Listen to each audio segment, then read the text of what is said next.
And one of the great things about human species is that we have this remarkable organ, the brain. La tête dans le cerveau. Biologie, cervelle, synapses, neurosciences, physique. The human brain really is the most unique gift of our species. Avec Christophe Rodeau. La différence faite entre les connaissances possédées et inconnues pourrait être flouée par l'utilisation d'Internet. La tête dans le cerveau.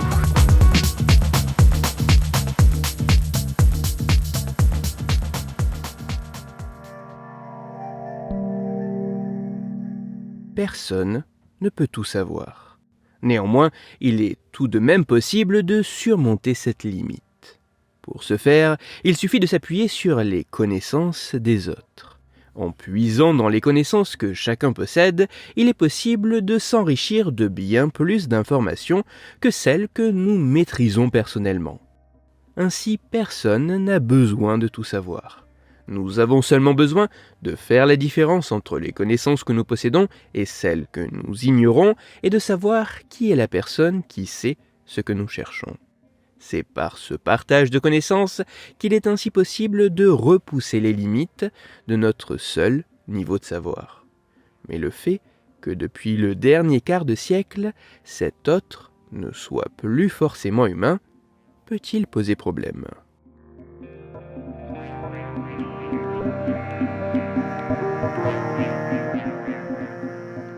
C'est notamment pour savoir si le fait d'utiliser Internet pouvait flouer l'appréciation que nous avons de la limite entre les connaissances que nous possédons et celles que nous n'avons pas, et, si c'est le cas, quelles pourraient en être les conséquences, qu'un chercheur états-unien a mené une étude dont les résultats ont été publiés dans la prestigieuse revue scientifique PNAS en octobre 2021.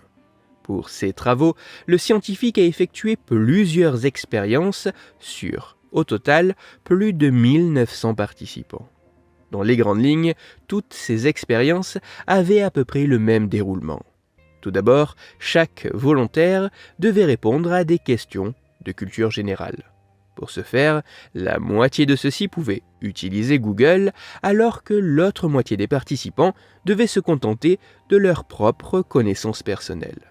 Puis, dans un second temps, les volontaires étaient soumis à une batterie de tests visant notamment à identifier à quel point ils étaient capables de distinguer plus ou moins correctement les connaissances qu'ils possédaient réellement et celles qu'ils avaient récupérées sur Internet, ou encore quel était le niveau de confiance qu'ils avaient quant à leur capacité de répondre correctement à de nouvelles questions sans l'utilisation d'Internet.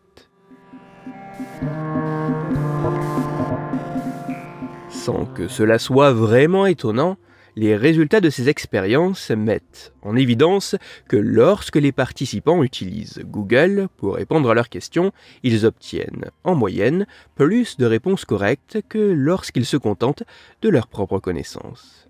Par contre, ce qui est plus étonnant, c'est que les résultats de cette étude laissent penser que les participants utilisant Google auraient tendance à attribuer, à tort, les connaissances qu'ils ont récupérées sur Internet comme étant des connaissances leur appartenant qu'ils auraient pu puiser dans leur propre mémoire.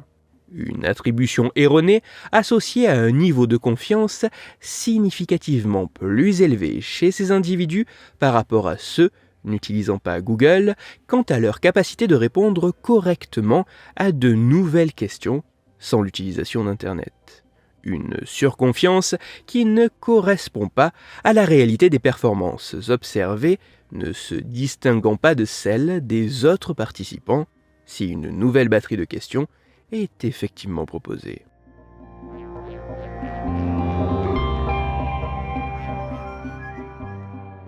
Même si ces résultats demandent à être approfondis par d'autres scientifiques sur davantage d'individus et dans des contextes plus causaux et divers, il se pourrait que l'utilisation d'Internet puisse nous tromper quant à la différence existante entre les connaissances que nous possédons en mémoire et celles que nous ignorons mais que nous avons récupérées autre part, nous donnant ainsi l'impression d'avoir plus de connaissances que ce que nous avons réellement.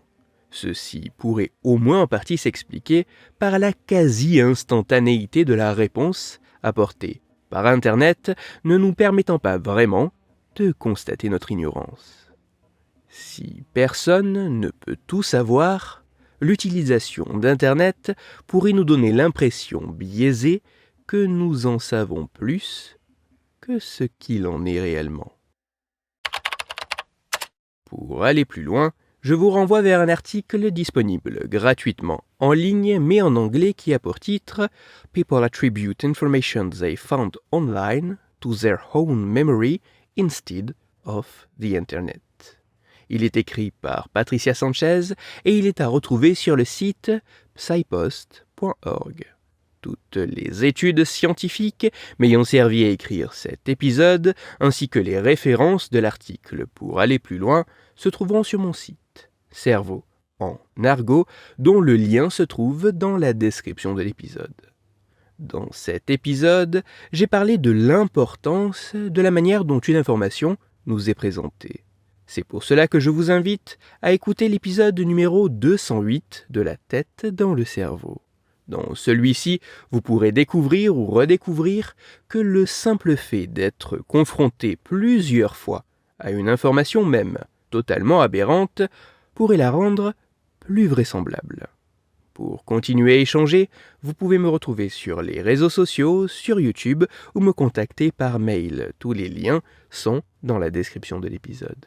Si pour vous, ce podcast est gratuit et sans publicité, pour moi il représente plusieurs milliers d'heures de travail et me coûte quelques centaines d'euros chaque année. Alors, un très grand merci à toutes celles et ceux qui prennent le temps de me faire des retours, de partager mon travail sur les réseaux sociaux et de me laisser de très sympathiques commentaires et 5 étoiles sur les plateformes d'écoute de podcast. Christophe Rodeau. La tête dans le cerveau.